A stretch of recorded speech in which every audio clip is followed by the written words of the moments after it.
Welcome to the Empire State Trail Weekly Update, your briefing for folks who use and care about the Erie Canalway and Empire State Trail.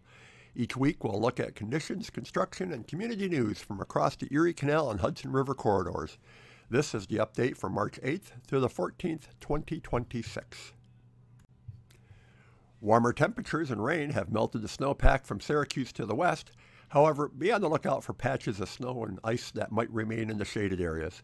Expect muddy conditions on the stone dust and grassy sections, and be careful for slippery spots on the asphalt, and look out for those root bumps.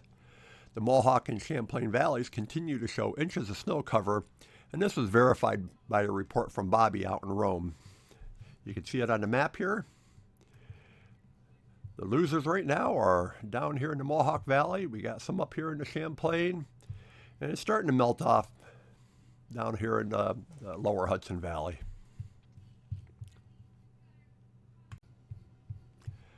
Nothing has changed when it comes to trail closures. We still have the trail closure at LaSalle Park in Buffalo. We have that ongoing construction there in Gates area, in western Rochester. The caution there in the I-490 in East Rochester by Bushnell Basin. The work on the aqueduct here in Durhamville. The closure there at the lock there where they're doing some winter maintenance. And there's a caution down there by the Port of Albany. And then there's another caution down in Manhattan. But conditions pretty much remain the same as last week. Every so often, there is a question on one of the social media outlets about why there are no mileposts along the Erie Canalway Trail. Other trails have them, so why not the Erie Canalway? Well, it comes down to ownership and maintenance of the trail.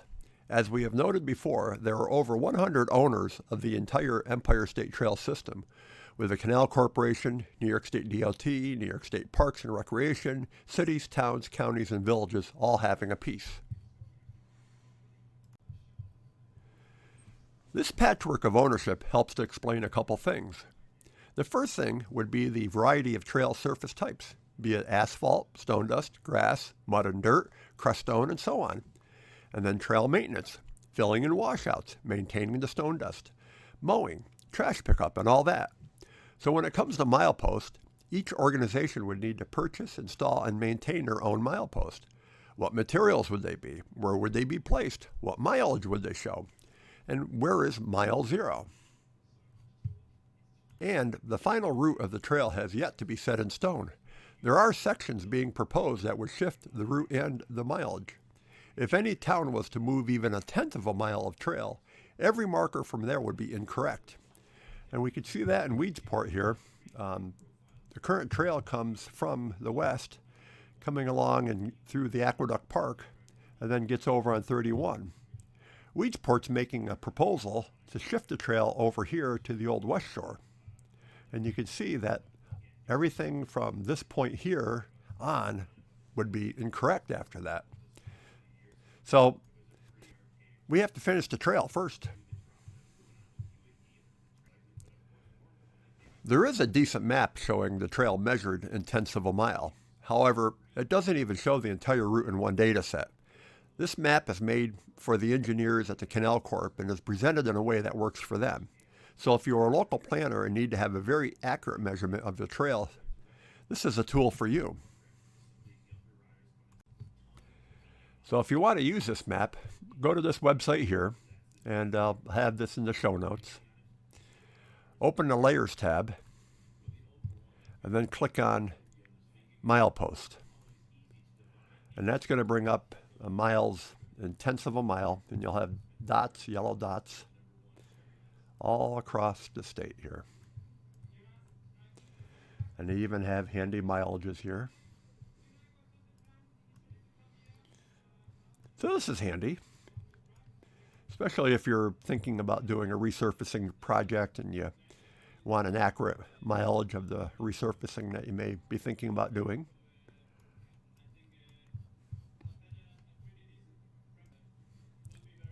And they have this milepost, must be for different projects, because they got one for Fairport, they got one for Pittsford, Glens Falls, the Albany area, Buffalo, and the Champlain. So if we zoom out here,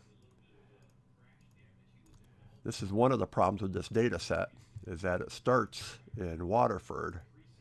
So if you're using this for a bike ride from Albany to Buffalo, this map isn't measuring mileages for you. It's starting in Waterford, works down, and then works along the trail that way. If we wanted to do the Champlain Valley, you click on that, and then you get the red markers here. So it's very handy for showing the exact route of the trail and mileages. We could add in the Albany one here, and that's going to show us from what you would consider to be Juncta here, where the Albany section meets the Erie section meets the Champlain section here, I guess. So from mile 0 here, so you would have to add this to this to do a mileage if you're really nerdy about your mileage. And if you do want to see trail ownership here, you don't have to unclick it, but this makes it a little bit neater. Click on trail ownership, and this dialog box will pop up over here. What you want to do is click on any of the following are true. And then you can go down and you can search out who you want to add to your section here. So let's say Schenectady County. So now if we zoom out or scroll over, we can see that here's all of Schenectady County's ownership of the trail from Pattersonville down to Schenectady. And you can just add new, and you can add City of Syracuse. That's good to do. Let's see if Montgomery County has anything here. So we'll add Montgomery County here. And sometimes this will reset, so you have to go back and hit any of the conditions are true. So now we can see that we have the trail all the way from Schenectady out through Montgomery County. So we'll know who owns that. So if Montgomery County wanted to put in milepost, and you do see local milepost, because they are handy for 911 calls. So you could measure the mileage with the thing here, but getting a total mileage across the whole state would be difficult. If you really wanted to do that, I would stencil it on a roadway, maybe at a crosswalk or a crossroad, just put on total mileage. But then again, which side of the state you're going to call mile 0. And then if you want to see a legend of the different owners of the trail, just click on the legend here on the left-hand side, and you'll see that they have a color-coded for all these different owners. And this is what I counted, and there's over 100 of these, I think. I mean, they do have Village of Fort Plain. I mean, they're doing a Champlain. They're doing, different sections here. So it's Empire State Trail system, not just the Erie Canalway. But this is a handy and fun map, especially if you want to know who to complain to, or suggest, hey, there's a major issue here. Maybe you got to be taking care of it. You want to at least direct your comments to the right person. So, very helpful map.